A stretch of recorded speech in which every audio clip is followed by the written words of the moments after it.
to get on the road again, telling stories to our family and our friends. We can't wait to get on the road again. On the road again. We can't wait to get on the road again, telling stories to our friends. We can't wait to get on the road again. Welcome to our monthly AAA podcast, Affinity, Allie, and Annette on the road to good storytelling with your hosts, Allie Spooner and Annette Morey. And this month, we'll be talking about books with country charm, a popular setting for many women-loving women books. We feel so honored to have Kris join us and talk about her wonderful book, Home. It's a charming novel with country charm in it.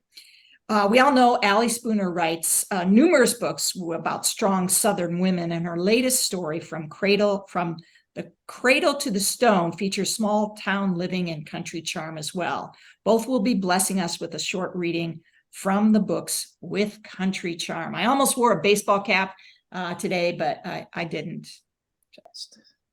Once again, our special guest today is Kris Bryant, a multi-award winning author.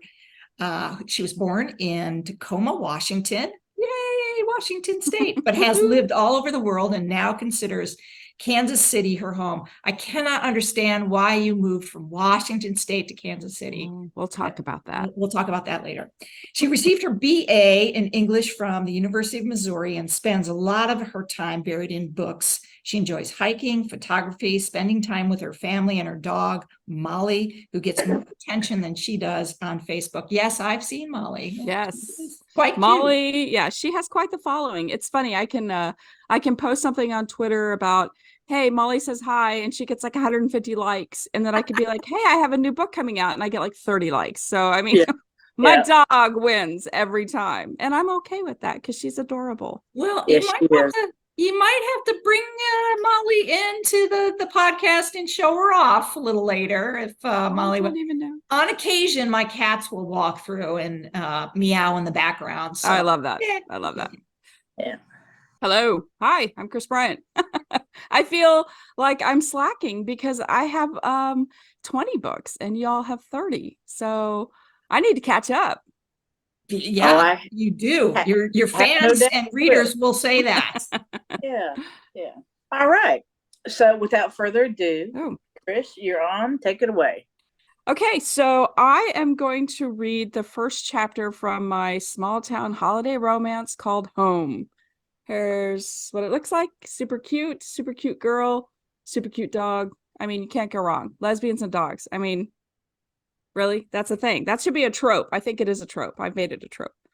Okay, so my story, I'm going to go ahead and read the blurb of this book. To say Sheriff Natalie Strand is shocked that Sarah Eastman, the girl who kissed her at a high school party, is back in town would be a huge understatement. Between Sarah's return and a stray dog that gets the best of her, Natalie's world is suddenly turned upside down. They say you can't go home again, but that's exactly what Sarah does when she returns to Spruce Mountain, Oregon, to live with her aunt and uncle after her divorce. All she wants is peace and to ensure her daughter Harley has stability. Seeing Natalie again after 17 years ignites a passion that she hasn't felt in a long time. Never mind that her heart tumbles in her chest or that she forgets words when Natalie's around. She needs to focus on her family and getting her life back together. Natalie and Sarah are about to discover that anything is possible when love takes the long way home. So, chapter 1. Natalie pulled up the collar of her coat and crossed her arms to ward off the late October chill that crept inside the sleeves and around her neck. This was her least favorite time of year, when leaves and bushes browned and shriveled before the grayness of winter set in. Everyone loved the fall, but she hated the cold. Spruce Mountain, Oregon had all 4 seasons, and Natalie hated 2. She crossed the street and stopped to pet a beautiful golden retriever waiting outside the craft store where she was headed on her lunch break. Look at you, you're so pretty. Are you Greta's new helper? A tiny nagging feeling tugged at her when she noticed it wasn't wearing a collar. She gave the dog a quick rub with both hands as if to warm it and turned to march into the store to find out who had left their dog outside. She pushed the door open and smiled at the warmth that greeted her. Greta, this is my favorite store on Main. It's always warm and smells like pumpkin bread. Greta Bowman, owner of Creative Crafts, greeted her with a big smile. Sheriff, you're always welcome here, especially with the big drop in temperature today. As sheriff of a small town, population 1,880, Natalie was hyper aware of anything out of the ordinary. She knew most of the residents and business owners. The town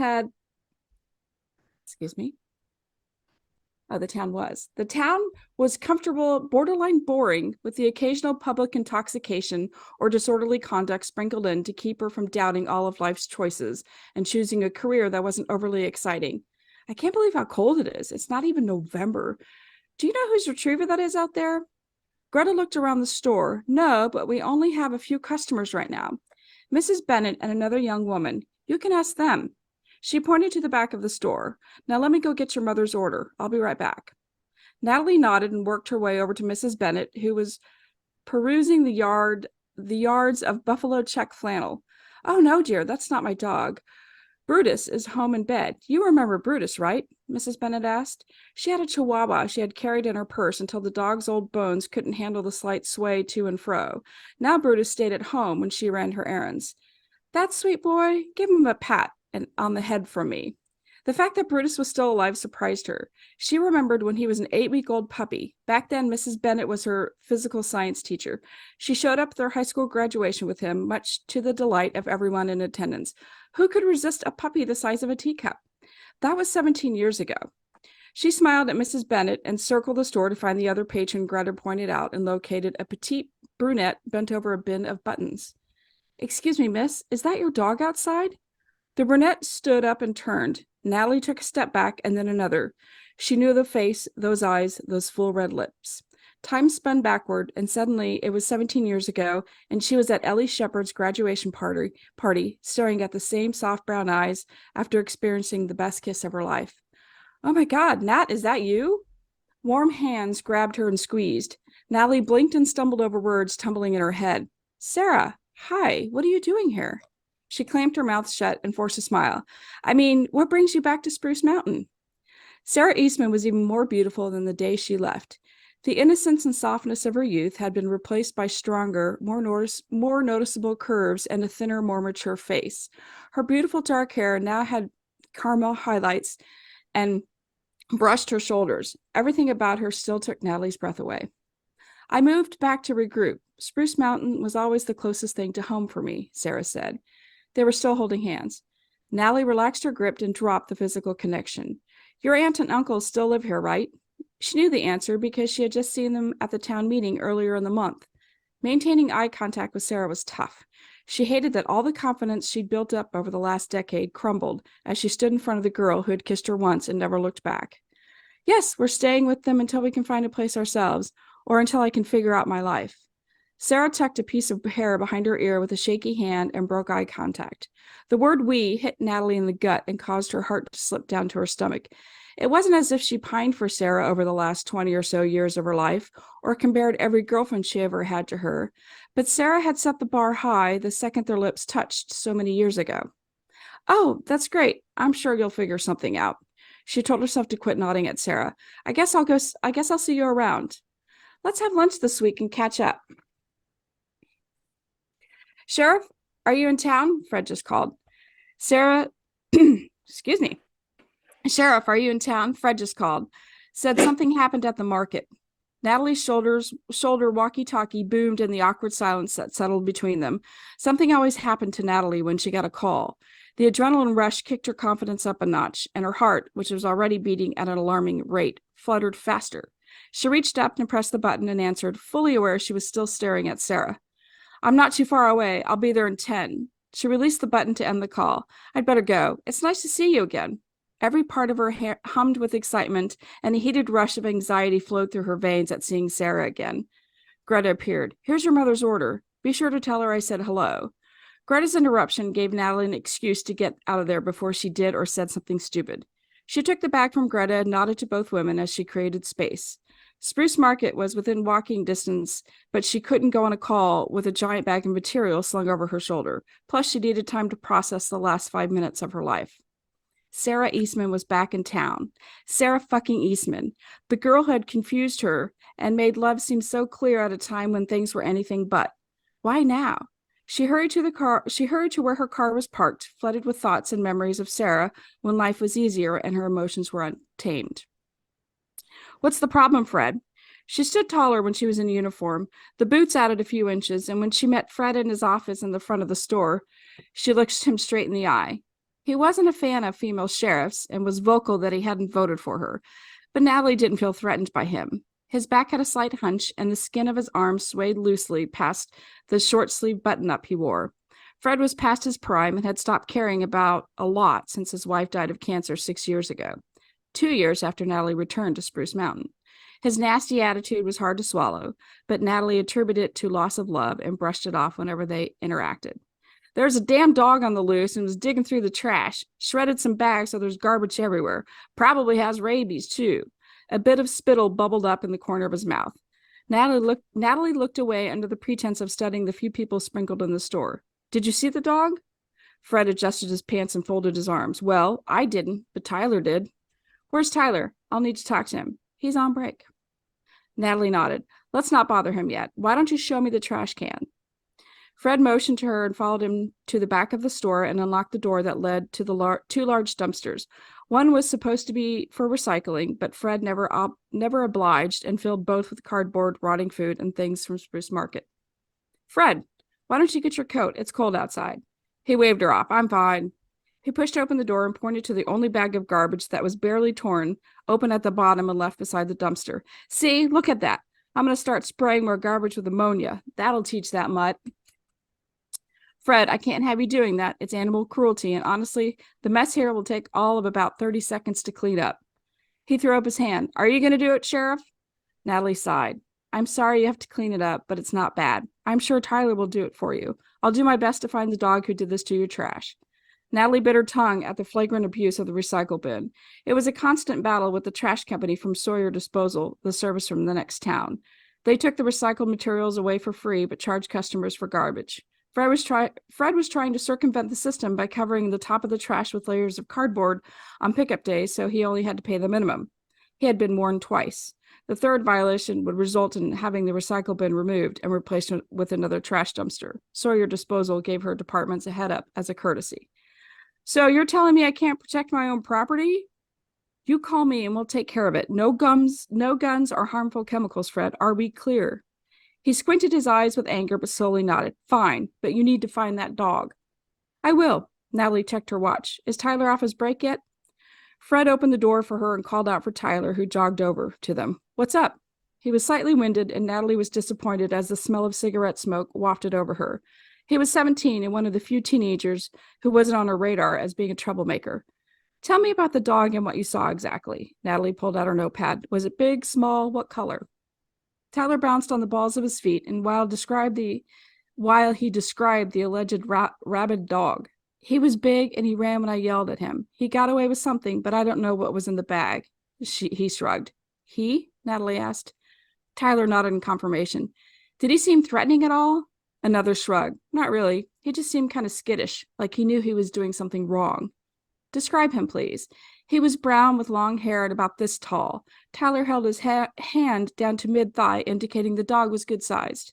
Wait, did he look like a golden retriever? At his blank stare, Natalie pulled up images of golden retrievers on her phone. She found the picture of a dog that looked like the happy dog she just met a few minutes ago. Like this? Tyler pointed at the phone. Yes, just like this. The dog that Natalie had met and petted 20 minutes ago was not a crazed, rabid dog. She turned to Fred. Rabid? He motioned to Tyler. Well, he was all excited when he told me. I was just delivering the message. Natalie kept quiet and flipped her notebook shut. I will keep a lookout for the dog. If you see it, call me. In the meantime, get the trash cleaned up and put in the correct bin. Here's my card. She handed her business card to Tyler, dismissing Fred. Natalie walked out of Spruce Market and looked down the street up at the craft store. No cars were parked out front. Both Mrs. Bennett and Sarah were gone. The dog, the sweet golden retriever who wagged his tail back and forth when she rubbed his soft fur, had also disappeared. Was he there when she left the store in a hurry to get away from Sarah? She couldn't remember. Surely he belonged to someone. No animal that beautiful and sweet was a stray. That afternoon gave her a lot to think about. What was Sarah doing back in town, and who was missing a dog? One. Very good. Very good. That was awesome. That was awesome. So I hope that my little cat, who is meowing at me now, he's relaxed, will stop. Fortunately, I muted myself before while you were doing the reading, but I will mute myself again because we don't want to interrupt Allie's reading. So Allie, are you ready? I am ready. All right, take it away. All right. As I talked about briefly at the beginning, I'm trying to teach myself how to write short stories. It's a challenge for me. I always joke in the South that it takes us, 200 words just to say hello and introduce ourselves. But I grew up in a very small town in Central Florida till about 20 years ago. They didn't even have a stoplight. And there was some pretty routine activities in the summertime. That was bringing in the hay and the annual homecoming at the church. That was the big social event. So this is the crux of the short story that I'm going to read to you this morning. It's called From the Cradle to the Stone. Cat Linder stretched her long arms and legs. A soft purr from beside her turned into a whine. Do you really have to get up this early? Cat rolled over to face her lover. Yes, Lauren, I do. There are animals to feed and chores to do. Lauren let out a huff. But it's Saturday, and I don't have to open the shop until 8. None of the ladies in this town will die if they can't get their hair done, Kat stated with a smile as she reached over to brush a stray strand of hair from Lauren's face. They may tell you they will, but I promise they're safe. Maybe more cranky, but it's not the end of their world. Are you saying my job is any less important than yours? Good heavens, no. Someone has to keep the ladies of our sleepy little town looking their best, and you do a remarkable job of it. Lauren ran her hand through Kat's thick hair. I think you're about due for a trim, too. Please, God, don't make me come into the shop. I'm not sure I'm strong enough to survive the inquisition I get every time I'm there. Lauren chuckled. I'll give you a cut tomorrow if I can pull you away from those chickens long enough. Love you. My love, you have a deal. Kat leaned over and kissed her. Now go back to sleep. You can get another hour or two before you head to work. Stop by and see me before you go. I will. Lauren pulled the covers over her body. It's already cold without you in here. Kat shook her head. Do I need to turn on some heat? Lauren pouted. Thanks, but it's not the same. Kat shrugged. It's the best I have to offer. By far not the best, but we'll both be late if you surrender to my womanly charms. Lauren laughed when she saw the change in Kat's face. Dear Lord, woman, you are going to be the death of me, Kat teased. Maybe so, but not for at least 60 years or more. Kat pulled on her jeans and slipped into her boots. Just 60? Lauren held back her laughter. Yeah, after that, I'm trading you in for 2 30-year-olds. Kat was buttoning her shirt. She placed her hands over her heart. That was a serious blow to my ego. Baby, you should know by now, you're the only one for me. Kat sat on the edge of the bed and leaned in to kiss Lauren.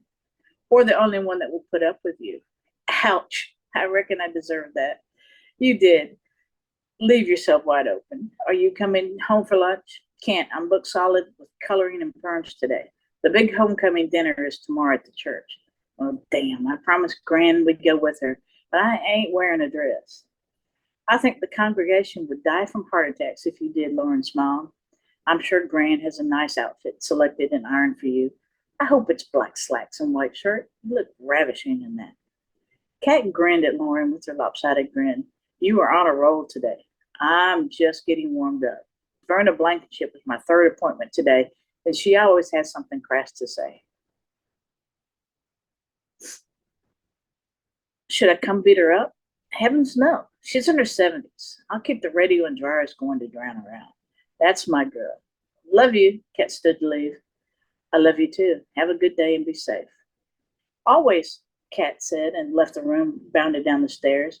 She had nearly reached the front door when her Gran called out from the kitchen. Catherine Ann Linder, I know you're not skipping breakfast this morning.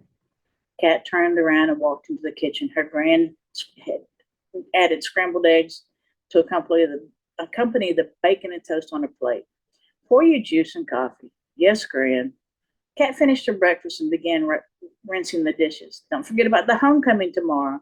Lauren's already reminded me, she said, too busy to come home for lunch getting all those ladies spruced up.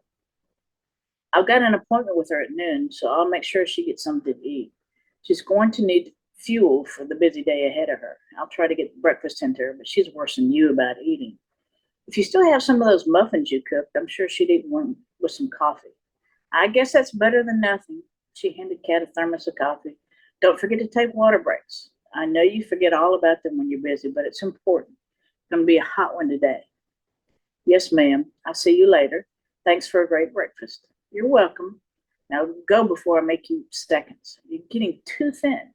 I burn off all the calories you get into me, Gran. I love every mouthful, though. I'll come out in a little bit to gather the eggs. I'll bring you something cool to drink. You'll need it by then. Kat stepped onto the porch and frowned at the red sky blooming across against the horizon. I hope that doesn't mean a storm is blowing in. I've got to get the hay bale before it hits. Other than the ominous sky, the morning was beautiful. The air was filled with the sweet odor of honeysuckle, which grew along the fence, and the drying grass she had cut the day before. Birds filled the air with song, and the moon hung low in the sky. Entering the barn, Kat went straight to work. There were hogs and chickens to feed. Ike, the ornery old black tomcat, called out loudly when Kat spotted her. I know you want some food too. Kat filled his bowl and started her chores. After feeding the hogs, Kat grabbed a bucket of chicken scratch and headed out for the chicken run. She took a small basket with her. Gran had offered to collect the eggs, but some of the hens could get aggressive, and Kat didn't want them pecking her hands. Gran wasn't young any longer, and her skin had become thin and prone to tearing, so Kat tried to minimize the potential injuries for the woman she loved so dearly. Kat had moved in with her gran right after graduating high school. Her grandpa couldn't keep the small farm and died within a year of her graduation. Her parents lived about 20 minutes away in the next town, but Kat didn't see much of them anymore. Gran had invited them to the homecoming, but it was rare that they would participate in any family event. While her gran was warm and loving, Kat's parents had grown distant and aloof toward their eldest child. At first, their behavior hurt Kat's feelings, but Gran and Lauren were all the family she needed. Damn it, she cried out when a hen pecked her hand. Time to leave memory lane behind and focus on the day. Kat set the basket of eggs outside the enclosure and returned to the barn. There was one final animal Kat needed to tend to before she started working on the hay. Inside the barn, a pony waited for her arrival. Danny was a Pinto and Welsh pony mix. He stood barely to Kat's hip, but he made up in heart what he lacked in stature.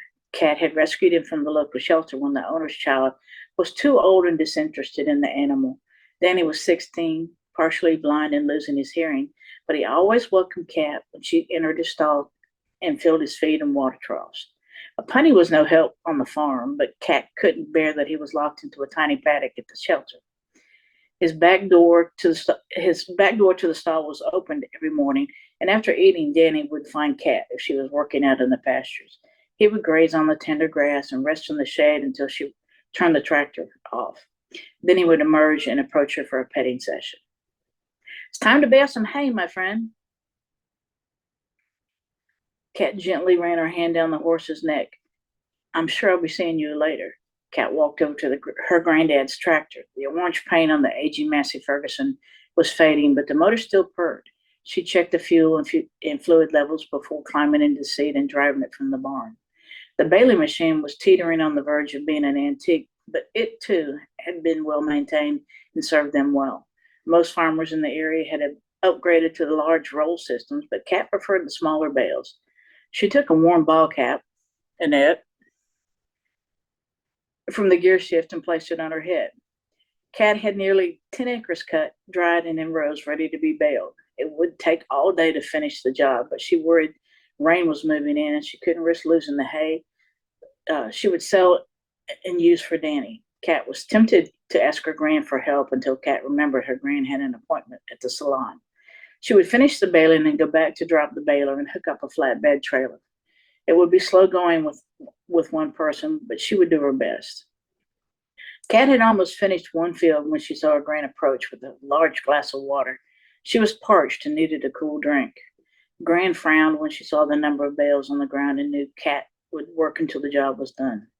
Thanks, Gran, Kat said when she handed her the glass. I finished the coffee, so your timing with the water is perfect.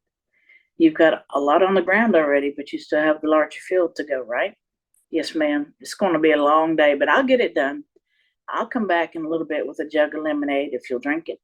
You know I will, Kat. Drain the rest of the water. Thanks, Gran. You're welcome. Her Gran took the glass and strolled across the field as Kat returned to the tractor. Thelma Jean Linder was cut from thick cloth and knew that Kat was just as tough, but she worried about her working so hard. She reached the yard and saw Lauren coming out of the house. Do you have a second? Sure, Gran. What's up? Lauren saw the frown on the woman's face. Is everything okay? I was wondering if you could do my hair in the morning. I know I have an appointment at noon, but I'd like to stay and help Kat with the hay. There's weather moving in, and she'll work all night to keep the hay from spoiling. Of course I can. I told Kat I'd give her a trim tomorrow, too. I'll call Miss Doris and see if she wants to move into your slot, allowing me to close at 4. Then I can come help. That would be great. I've tried talking to Kat about getting someone to help, but no one wants to work in the hot sun these days. I can understand that. I can't find a receptionist worth a damn, Lauren said. We've got a bunch of eggs, so I'm going to make a bowl of egg salad for sandwiches. I'll bring you some when it's ready so you can have lunch. That should give Kat time to finish baling. I can drive the tractor while she loads the bales. I can get something to eat if you'd rather just stay with Kat. Gran shook her head. It will take her several hours in the large pasture, so I have time. You know she won't be pleased to learn that you skipped your appointment. It'll be too late before she finds out. Are you going to see her before you leave? She asked me to stop by if I had time. Gran smiled. Don't mention my plan to her. She really needs my help, and even then, I'm not sure we'll finish. We'll get it done, Lauren promised. I'll see you soon. Good luck with all the old hens, Gran said with a chuckle and walked inside. And that's chapter 1. Very, very good. Thank you. Great readings. Thanks to both of you.